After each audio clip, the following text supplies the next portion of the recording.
benefits and their money to make it through the month every month. I started Propel about 7 years ago. I had a career in Silicon Valley where I was a product manager at a number of tech companies before I decided that what I was really passionate about was taking the skills of Silicon Valley tech and applying them towards improving the daily lives of low-income Americans. And so it was through actually a fellowship program at the Robin Hood Foundation in New York City that I spent a lot of time talking to low-income Americans about specific challenges that they faced and learned about the food stamp program, officially known as SNAP in the United States, used by about 42 million Americans across the country each month. It is a benefit that you can qualify for if your income is below a certain threshold. That threshold, depending on family size, is about $27,000 per year. And if you get SNAP benefits, you get them on a debit card called an EBT card that's issued by your state. Came to realize that the EBT card is in some ways sort of a weird corner of the financial services and fintech world, because it is a financial product. It is intended to look and act like a debit card or a credit card you'd get through a financial institution. But it is, because of its public sector, point in the market, it often doesn't have the tools and the usability that people tend to expect of private sector services. So in the early days of the company, spending time talking to people about their experiences using the food stamp program, one of the things we realized is that everyone on food stamps calls the 1-800 number on the back of their EBT card so they know how much they have left on their card. So I naively asked, why isn't there a mobile banking app for the EBT card, the same way that there is for any other major consumer financial services product? And the reality is there's not a great answer to that question. The answer is because oftentimes the public sector has trouble building consumer software that meets the needs of people throughout the country. And so that's what we build at Propel, is a free mobile app that lets people who get food stamp benefits, in addition to a variety of other services and government programs, to help them to replace that 1-800 number with a free, essentially mobile banking app that lets them to check their balance, hear their transaction history, and manage their entire financial health. That is great. And you may have just said this, so forgive me, but just give us some sense of your reach and impact at this point. How many people do you serve, for example, and what difference does it make to them? Yeah, the app is called Providers, and it is used by more than 5 million Americans across the country each month. I mentioned the 42 million Americans who get food stamp benefits. That is all individuals, including children and full households. So that is actually about 21 million households. So our user base is about a quarter of all Americans who get food stamp benefits as monthly active users. Of those, about 4 million people use the app on a weekly basis, and 2 million people use the app on a daily basis. So it's really from that engagement that we've been able to build a variety of other features and to think about ourselves not just as a solution to a specific point problem, but as a broader platform for how do we help people who are lower income, who use safety net services like the food stamp program, to solve a variety of other financial challenges too. That's great. So, I think given that context, and we think about the title of this session of A Tale of Two Economies and the impact of volatility, I just imagine that from your perspective, you have some insight into what this population, right, SNAP users, food stamp users, has experienced over the last 18 plus months through the pandemic. Is there anything that rises up that's worth kind of sharing for this audience, sort of insights from that? Yeah, so the last year and a half have posed an unprecedented amount of financial hardship for low-income Americans and people who are already financially fragile heading into the pandemic. That's the bad news. The good news, or perhaps the silver lining, is that the publicly funded safety net programs and support programs that have been rolled out over the past year and a half have had a major impact. And the kind of silver lining to that is that to the extent that those can carry over post-pandemic, that we see that as a real opportunity to permanently boost the financial health of low-income Americans. So starting with sort of early days in the pandemic, it is probably not surprising to hear that people who were already financially vulnerable really suffered in the first few months of the pandemic. They were the folks who were most likely to lose their jobs, to not be able to shift to work from home, to not have the liquid capital to be able to buy cleaning supplies or soap or face masks in time. So that was a real challenge for a lot of our users. About 88% of our users who were working when the pandemic started fully lost their jobs. And so that's sort of like an illustration of sort of point one, things were really challenging. Variety of programs did have a major impact over the past year and a half. So thinking about stimulus payments that the Treasury sent to all Americans, thinking about programs more specific to food insecurity, like the pandemic EBT program, those have made a major impact on food insecurity. And most recently, the child's tax credit, which has started over the last few months, and is hopefully a program that will continue beyond the pandemic. We've just seen make a major impact on the financial lives of parents. That's great. I mean, one of the things that I have thought about the last year is in many ways, it just took the underlying conditions that a huge chunk of our fellow, Americans, fellow people in our country, those conditions, it just kind of magnified them. And one of the things that I hope is now, widely understood is that we need to be concerned both about how much income households have, but also about how volatile it is. And we did some research through the pandemic, really deep qualitative research with about 50 households, and it turned out that volatility was just amplified enormously. And you can kind of intuit it. It's because people lost their jobs, and then there was government assistance, and then their jobs opened up, and then they stopped, and then there was another round of assistance. And so I think for all of us who care about using fintech for good, which I think probably many of us in this session do, I wonder if looking at that period over the last year and a half, and we don't know what lies ahead, is a way to just see the challenges and perhaps the opportunities in even sharper relief. It's been a really compressed period of a lot of different things in so many people's financial lives. Well, that's great. I guess one thing again, given that we are a mission first organization, we tend to find and be in conversation with just a lot of people who believe in the power of fintech to do good. And yet it's such a hard path in many cases. And I thought, Jimmy, we might learn something by just hearing about your story. I was reflecting, I think you and I probably first met at the Financial Solutions Lab in 2014 or something, right? So, and we chatted about this beforehand. It's not easy to get to where Propel has gotten under your leadership. And I just wonder, what can we learn about how you've done that as I perceive it, an explicitly social impact oriented for-profit organization that serves almost by definition low-income people, and you both attracted capital and you built a business. So what can we learn as either our aspiring entrepreneurs or investors that we should hear from you? I appreciate that, Tim. And I think the reality is that the playbook in this domain is still being written, that there are not a lot of true social impact companies focused on poverty in the United States that have reach the types of venture scale returns that are going to really change what the industry thinks about this as a viable line of investment, a viable type of investable business. I think, when I started Propel back in 2014, I didn't know a lot about capitalizing a startup and how to convince investors that our business was going to get to the scale that was going to be needed to produce venture scale returns. And so it took me a few years to sort of get to the point where we really had the right numbers around our business and were able to talk about our business in a way that I think made sense to people.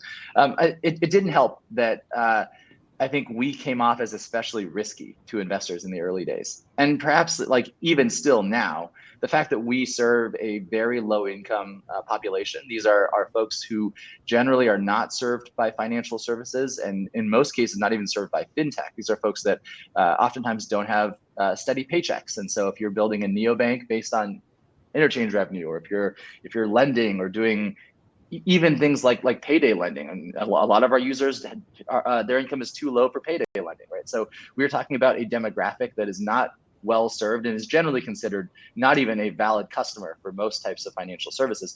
To be able to convince investors that there could be something there, that building a platform that is for profit, but that has these consumers' best interests at heart, has a future. As I said, the book is still being written on sort of that particular piece. Now at Propel, we are just incredibly fortunate to have the backing of a variety of entrepreneurs who do see the social mission aspect of what we're doing, but fundamentally believe in our business potential and the idea that we can build a multi-billion-dollar business that serves Americans who are financially fragile. The idea of a financial super app that helps low-income Americans to get back on their feet, if executed at scale, serving 40 million Americans, can be a huge line of business. and that we've been super fortunate to have investors like Andreessen Horowitz, Kleiner Perkins, Flourish, and Nika say that is the kind of business that they want to back, that they see the impact opportunity, but also more broadly the market opportunity in building better financial products for lower income folks. And so, as I think about, I'm sure there are entrepreneurs in the crowd who are sort of taking a look at a food stamp software company and saying, like, how are you possibly able to raise capital? Like, what is the story for why this is going to compete with like other organizations that have better profiles on return? I think for us, there are certainly disadvantages that come strictly from a business standpoint. There are disadvantages that come from serving a very low income population, but there are also really big advantages. And one of the advantages is that the pain that this consumer base feels is incredibly real. It's incredibly acute. And when you build a product that can solve their challenges, there's the ability to build a deep trust because the market is really thin, right? There are not a lot of other companies out there trying to serve this consumer. And so the ability, like if you're able to serve this consumer extremely well, we actually see that as a really durable advantage and a competitive moat for us in this market. That's great. Somebody pointed out to me once that I was talking about some idea that we were thinking about, and they said, that sounds like a vitamin. And I said, what do you mean? They said, well, I think you need to be looking for the painkillers. To your point, people's pain is acute and real, and that's the thing that if you've got a really acute pain, that's probably going to be the top of mind concern. I just have to ask, Jimmy, there's no way that you have gotten from where you started to where you are without facing a series of really hard choices. And the one in particular that I'm interested in is between, sort of building a healthy business and delivering on your social impact kind of aspirations. Are there any anecdotes you can share that we might learn from about how you've navigated some of those, either, positive lesson learned or would do it differently next time? Yeah, and again, I don't know that I am the world authority on this particular question, but I can share some of the mistakes that I've made and some of the learnings that I've had as we've tried to navigate this tricky question. We've always said from the early stages of Propel that we wanted to be a for-profit startup because we had this idea that if we could build a business model behind what it is that we were creating, that'd be the most sustainable way to make an impact. And that if we could build a long-lasting business that could sustain this kind of social product, that is ultimately the kind of mark that we wanted to make on the world. So as we tried to do that, the biggest question was, what is the business model? And there's actually a business model that we tried briefly but discarded in the early days of the company that I think was instructive and taught me a lot about how to think about what is the right type of business model for a social impact for-profit venture. So early on in the company, actually before we had built this product, we were building something to make it easier to apply for the food stamp program. And the idea that we originally had as a business model for that was that we were gonna do that product for free, and we were going to build a second product that was making it easier for people to apply for things like driver's licenses or visas or things that higher income Americans could pay for. And then we were going to cross-subsidize the food stamp enrollment product with the income from the kind of apply for a driver's license product. And of course, the rationale being like people who are lower income applying for food stamps probably don't have the money to pay for this product, but people that are applying for driver's licenses probably do, and that government bureaucracy is maybe the same across these projects. So could we use that as a platform? Sounds nice in principle, but actually as we started down that path, we started to realize that if we had built that business line, we would inevitably be end up in a place where the food stamp enrollment software was kind of backed into a corner, where it was really sort of a purely a social impact project or purely a charity project that didn't have any real relation to our business in the way that we created revenue. That we were going to be forced to make hard decisions where, engineering resources are finite, and we're going to build a feature for the food stamp enrollment software or for the driver's license software. And which one were we going to prioritize if our entire business was dependent on just one of those? And so rather than pursue that path, we actually chose not to go down to that business model at all, and instead tried to find a business model, as difficult as it was, where the social impact that we were creating through the company could be directly aligned and a result of the business model. So perhaps let me say a few words about sort of how we make money today. So I mentioned the Providers app used by 5 million Americans to manage their food stamp benefits and to manage their cash. The primary way that we make money today is by acting as a distribution channel for ways that our users can save money and make more money. So third parties pay us to publish content on our platform that has some type of measurable impact on helping our users to either save money or earn cash. And the reason why we've chosen this business model is because we think it directly aligns our interests with those of our users, that we generally only make money if our users are successfully converting and adopting the various services, if they're applying for jobs, if they're getting cheaper home internet, if they're saving money on prescription drugs. Those are the types of things that we can promote on the platform. And that our customers are the third parties that need a direct, trusted way to reach this population with these offers that help them to save money or make more money. And so, that is, I think, one of the things we've really tried hard to get right over the last kind of 7 years of running the company is building a business model where the impact and the business are so intertwined that you sort of can't have one without the other. And that any path that only optimizes for one but not the other is probably not the right thing. That's great. I just jotted down a bunch of notes listening to you, so I won't repeat all those, but I really appreciate the thoughtfulness of the reply, Jimmy. I want to pivot a little bit and take us into technology as technology. One of the things that we have observed and thought about, which I think is probably not an uncommon observation, is that especially with big, powerful, transformative technologies, the arrival of the internet, the introduction of smartphones, that the typical pattern is that those start with higher income, higher resource users, and then eventually sort of the impact or the potential for underserved users is sort of the last part of the cycle. And yet, if we think about where the opportunity for the most impact is, probably it would be something like the inverse of that, right? It's wonderful to provide convenience to people who already have probably a lot more convenience in their life. But when we get down to thinking, as the title of this session, extreme volatility, that's the difference between having enough to eat sometimes and not. And yet, what does one do about it? And so I recognize this is a really hard question, but I thought, let's see if we can mine something here. Given that you've spent a lot of time and have a lot of experience at the intersection of low-income users and technology, is there anything that you can observe or any thoughts you have about how we might disrupt that cycle or change that cycle where the really powerful transformative tech we think about earlier on what the social impact potential is and the relevance for underserved or lower moderate or low income users? Anything you can offer in that one? Yeah, I think there are a few areas or a few ideas here that I think could be interesting. The first is if you think about financial super apps across the world, primarily outside of the United States, and the way that certain economies have sort of have leapfrogged the United States into things like mobile money and digital access of funds. That I think is an example of the opportunity for fintech to take new emerging tech, like whether that's the adoption of smartphones or the ability to to make payments in real time, and have a real meaningful impact on low income populations throughout the world. And we haven't seen that as much in the United States, but I do think one of the things that we've started to notice with low-income Americans actually is that while a financial super app for all Americans might be really difficult, the idea of leapfrogging into, we're just not going to have, we're not going to have plastic cards, we're not going to have paper money anymore for the entire population, might be, a pretty tough sell. That actually for lower-income Americans, they are much more willing to make those types of changes because they have less attachment to existing financial systems.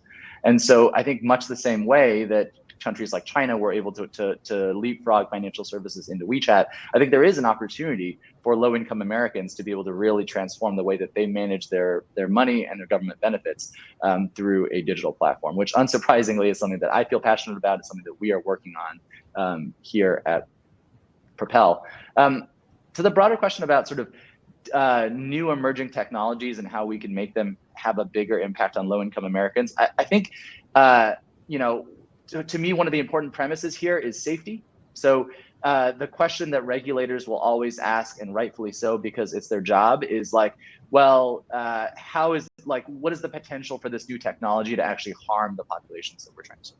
And like it or not, there's a risk aversion there. So even if if it introduces any non-trivial risk to the population, the odds that it's going to be permitted are quite low. So here's an example of this in the EBT world. So the financial product used to distribute the food stamp program and a variety of other government programs, the EBT industry intentionally stays 5 to 10 years behind the private sector in terms of payments innovation, in terms of things like EMV cards and a variety of other pieces of technology, because there's a feeling that, we don't want this program to be on the cutting edge. If it's on the cutting edge, that means it's taking on risk. That means the chance of fraud is higher. That means there are potential exploits that we don't know about yet. So we want the private sector to thoroughly de-risk these types of things at scale first before government services and things that affect low-income populations take them over.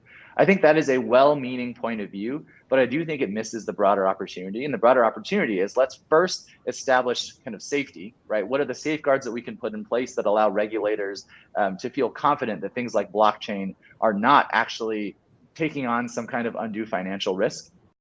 Because if we can get there, I think the ability for those types of technologies to have a major impact on people, I think, is huge, because of the whole leapfrogging argument that frankly, because low-income Americans are starting from a lower point where the services that they use are generally worse, the potential for new technologies to impact their lives is quite a bit higher.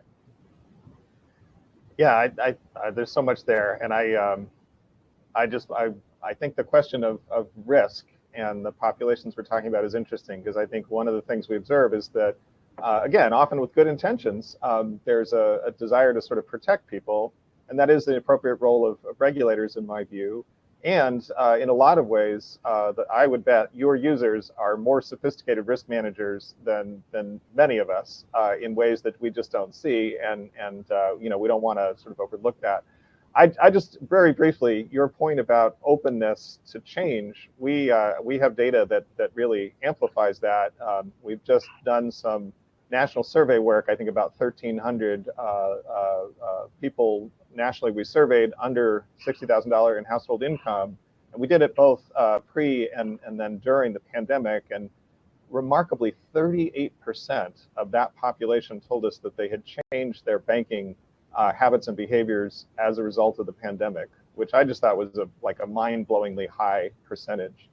We saw a doubling, 2x increase in the use of chatbots. Back to this notion of transformative technology, we have an idea that AI would make that case, and so we've been looking at that. Another just quick factoid to throw out, we asked people about conversational AI and whether they felt comfortable with it, and we found that actually Black and Latinx respondents were most likely to express comfort and trust. So again, I think it's always refreshing to get the data and see what people tell you they're interested in, and ultimately what they do, and sometimes it challenges our assumptions. We have a couple of questions that are coming in. I see those. We will get to them. I want to, in the interest of time, one thing, Jimmy, that you and I talked a little bit about, and when we prepared for this session, was that it generally takes private sector innovation, public sector activity, maybe social sector. We can't necessarily rely or expect fintech is going to solve every problem. But that led us into a conversation about the role of government, and then particularly about the child tax credit expansion that you referenced earlier. And I wanted to circle back to that because we're big believers that this is a really big deal. I believe the headline number is $100 billion. If that is extended, as Congress is right now, debating, that could be $100 billion a year that's going into the pockets of a pretty wide cross-section of American households. And we've done some work trying to help with messaging, how you make sure people realize what this is, how big it is, what the opportunities are. But I'm just curious where this CTC expansion shows up in Propel's work, either already today or what you see as the opportunities, because I think it is worth a moment of conversation. Yeah, the child tax credit, or CTC, I think, it's no secret. It's, front page of the New York Times type of stuff, but I think it's still a little bit underappreciated by the fintech crowd in terms of the impact that it's having on all Americans. And I think it's partly because the most dramatic impact of CTC and sort of the changes that were made to the CTC and the American Rescue Plan most directly affect very low income Americans, that the refundability of the child's tax credit and the monthly advance of the child tax credit are things that disproportionately have a positive impact on people who are lower income, who are maybe not able to claim that benefit historically. But I think, a few things that we've seen in our data, and then I'll talk a little bit about sort of what our role has been in the CTC. And then I would actually love to turn around and ask you the same question, Tim, because I know you have lots of data on the CTC and your organization's been doing quite a bit of research on this too. So first, like the child tax credit rolled out first in the middle of July. So I think we are three payments in at this point. And what we've seen through our data is a measurable impact on essentially every different stat around financial hardship has decreased as a result of the CTC. So things like food insecurity has decreased because of the CTC, housing instability has decreased. And just when we talk to our users qualitatively, we hear that the child tax credit is giving people a little bit more breathing room to think about things like back to school and things like providing for their kids and things like paying down bills and paying for rent. And so incredibly important new asset that is becoming available to low-income populations. As with any new major program, there are likely to be challenges. And I think at Propel, what we are really focused on is we want the public sector and policymakers to sort of do the work around creating the policy, but that there's a lot of work that often is ignored around the implementation of that policy. What's the last mile? How does the money actually get into people's hands? How do people actually if they need to sign up for the benefit, or how do they change their information or change their direct deposit and so on. What we saw was for people who used our platform over the past year during the pandemic, 40% of people did not receive a government stimulus payment via direct deposit. So as you recall, there were sort of these three stimulus payments that went out to almost the entire population of the United States. The vast majority of people were able to receive those in direct deposit to the bank account that they filed their taxes on most recently. But for a variety of reasons, for example, there are a population of low-income folks who don't need to file taxes because their income is too low. There are folks who are more likely to change their deposit account, and a handful of other cases. Essentially, 40% of our users didn't get direct deposit for the other stimulus payments. And that was sort of the basis for how people were going to receive their child tax credit. And so for us, we saw a very clear opportunity to help our users get the child tax credit on a consistent monthly basis into an account that they can use straightforwardly, that didn't have a delay, that didn't have crazy fees on top of it, that allowed them to get all the goodness that we knew came with this program. So at Propel, one of the things that we've actually done is rolled out a debit card. Essentially is pretty similar to a consumer, like a neobanking product, that is really squarely focused on low-income Americans, focused on people who live on or near safety net programs, so that they could receive benefits like the child tax credit directly into our app. So that's one of the things that we've been working on, but I think is just one piece of the picture for CTC really achieving its full promise. So I'd love to hear from you, Tim, about sort of the data that you've seen about the impact of CTC and the promise going forward. Well, thanks for that. We'll keep the spotlight on you, Jimmy, but I will say that what really resonates for me is the way you framed it. The full return on this public investment really requires private sector participation. And I think one way to look at this is that government has done something that realistically the private sector could never and would never do, injecting $100 billion into households. That is something that is uniquely possible from the public sector. But then, a lens to think about that is what kind of opportunities does that create as private sector innovators? And I think you already hit it, that if I heard you right, some of your users are experiencing a level of, slight, breathing room that is really unprecedented. If you're in the financial services business and you have good products and services that can help people, knowing that a segment of the population, a very large segment, is getting monthly payments on the 15th of the month from, arguably the world's most predictable and reliable payer, what kind of opportunities does that create? So For our part, yeah, I'll put in a quick plug. We have a website, taxtimehub.org, where we have developed some messaging to allow really firms and employers to talk about these CTC payments to their customers, to their constituents, to their members, whatever the right word is. And in part, I agree, it's been in the media a lot, but one thing that we've observed is people don't always realize what a big deal it is. They're vaguely aware, and then they see these payments in their account, but they may not realize, for example, that the second half of those payments are going to hit next year's tax return and tax refunds, which will be probably the most significant tax season in a very, very long time. Or we modeled one household, a single mom working 2 jobs, 2 young kids, making roughly the median income in this country. That household, median being about $65,000, could qualify for $20,000 of new tax credits between the child tax credit and the dependent care tax credit and the stimulus payments that were part of the American Rescue Plan. That is just an enormous financial event. And again, if you, either for business reasons or business and mission reasons, if you ever wanted to get in the game, it just feels like this is a moment when these policy actions have really, really created opportunity. And by the way, if you think they're a good idea, now is the time when lawmakers are deciding the future. So this would be the moment to weigh in on that. I want to just pick up on one question that's come in on the chat, because I think it sort of builds from something you said, Jimmy. The question is, do you find your end customers have less stress or other benefits because they can plan and predict their cash flow? Is that anything you want to speak to on that? Yeah, absolutely.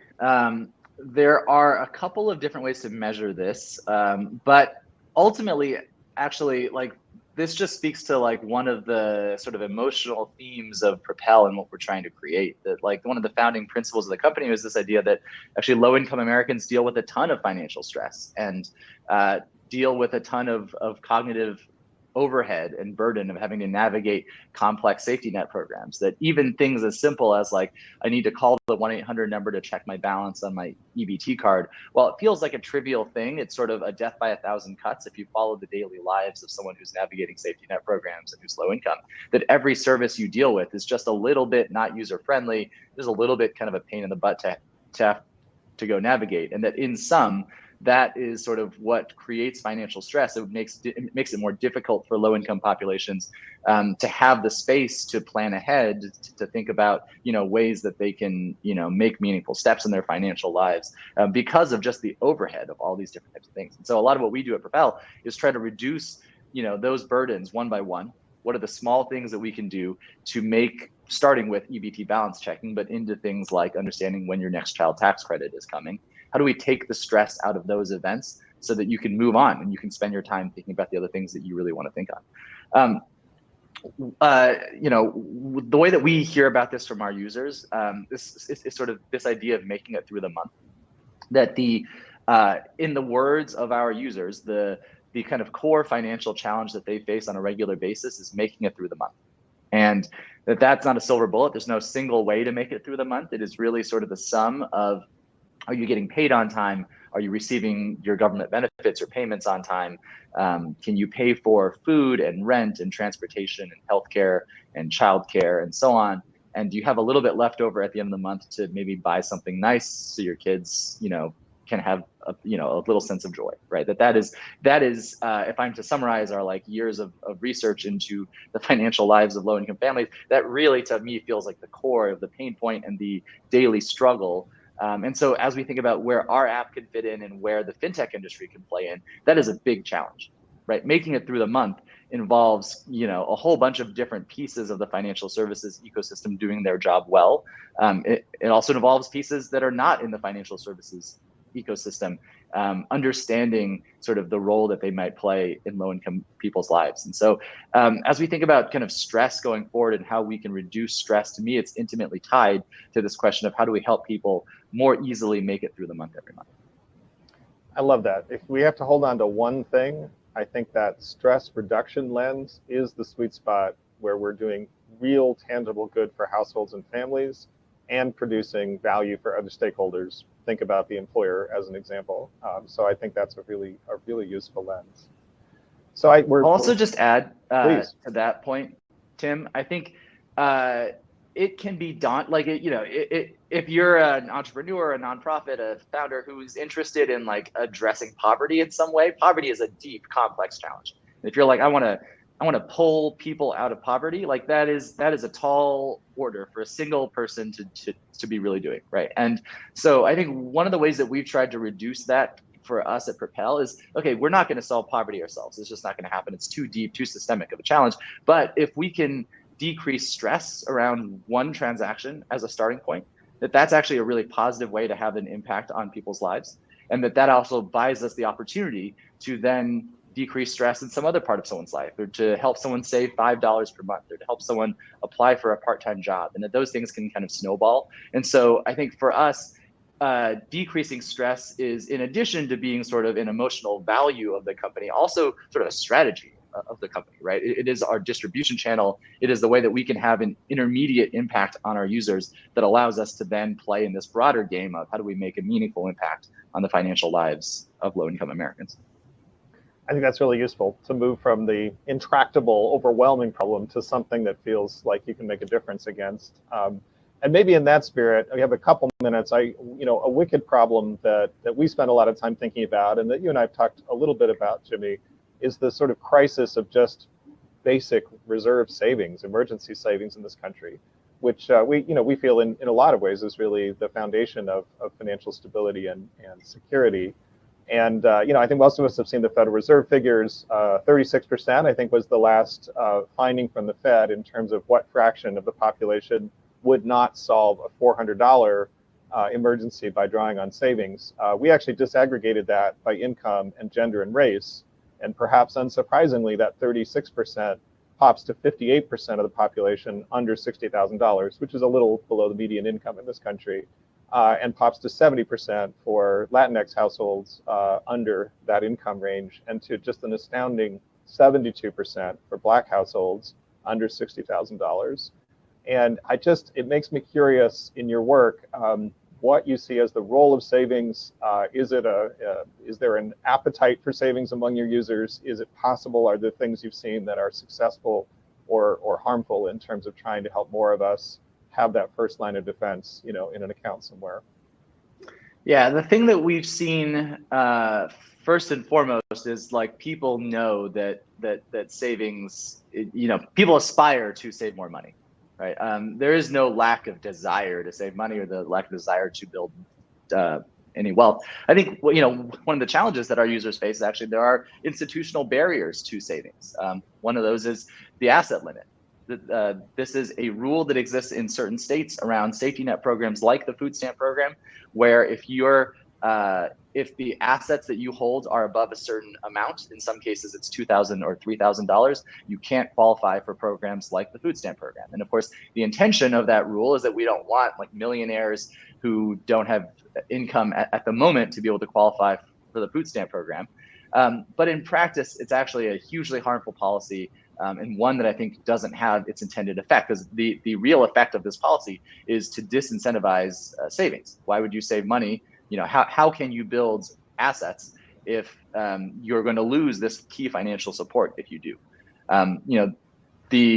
The cherry on top of it all is, my understanding is that there is research that has been done that shows the asset limit costs more to enforce than it would if we just struck the asset limit altogether and just allowed people, regardless of their asset levels, to receive these government programs. And so I think that's an example of one of the ways that we have unintentionally disincentivized savings through safety net programs, and a way that policymakers can make a real impact. Yeah, I love that example because it illustrates something we alluded to earlier, that there's a role for private sector innovation, there's a role for policy, and we've done a lot on this issue, and what we find is that it is remarkable that there's still huge numbers of people that don't have a suitable place, a product or tool to build up a very small cushion of liquid savings. And it's not entirely surprising. It's hard to build a strong business case for a standalone product that might have only a few $100s in it and might be tapped regularly. But it requires different ways of thinking about it. One that we're deep in is extending the retirement savings system to encompass liquid savings, so that we're not trying to build a small dollar savings product on a standalone sort of P&L basis, we're recognizing again in that case that the employer has a lot at stake in having a more resilient and financially secure and less stressed workforce. Well, great. We're closing in on the end here. There are a few more questions, some of which we won't get to, and it might be possible that we can answer, or Jimmy may want to answer them directly offline. But where I wanted to close was, this is a pretty remarkable group of technologists, of entrepreneurs, of innovators, of funders, of folks who really understand, how to distribute at scale, who are in conversations with a lot of leaders. And I can't miss the opportunity to invite you, Jimmy, to say what is the, sort of one or two either big challenges that you hope people will hold on to, or key insights. What's the thing people can kind of take back to their desk or their, virtual to-do list and sink their teeth into, because I think this is a group that can get things done. So, what do you got? Give us something. The financial lives of low-income Americans are not just like middle-income Americans with slightly less money. That a lot of low-income families have very unique financial challenges that are distinct from those faced by people across the rest of the population. If you think about, the challenges of navigating different safety net programs, the behavioral economics challenges of kind of saving money, as we've talked about, or the challenges around financial stress, that actually for a lot of low-income families, their needs are distinct from that of the overall population. And so that's where I think there's a real opportunity for fintech to step up. I would argue that historically, the way that fintech has served lower income populations is that we build products that are like generally good for the entire population, and maybe they we don't charge monthly fees of anyone, and we're like, well, that's good for low income folks too. We can kind of jam them in there, and I think that is good as a baseline. But I think the real opportunity to make an impact on the financial lives of low income Americans is to think about what are the specialized products that actually are very specific to the savings needs, the liquidity needs, the spending needs of low income Americans as a specific cohort, because that's where I think the real opportunity is for people to really leapfrog ahead, to build deep trust, to build products that really do make an impact on financial health. That's great. And I'll say that has been our experience over and over again, that it is so important. I hope this is consistent with your point, to start with a real grounding in understanding the segment that you seek to serve. And sometimes that needs to be even more specific than just low income, and build up. And I think that will lead you to your point, that sometimes those needs are really quite specific and unique, and therefore exciting to put our brains around and see what we can do to make real progress. Jimmy, I just want to close by saying, really appreciate you taking the time and just your openness and candor to tell your story. And is there a URL that folks should visit if they want to learn more about Propel? Yeah, we have a website at joinpropel.com. There you go. That seems pretty easy to remember. All right, I think we're going to leave it there. I wish you all the best at this fantastic FinTech week, and we'll see if we can follow up on some of the questions. So thank you all. Thank you, everyone.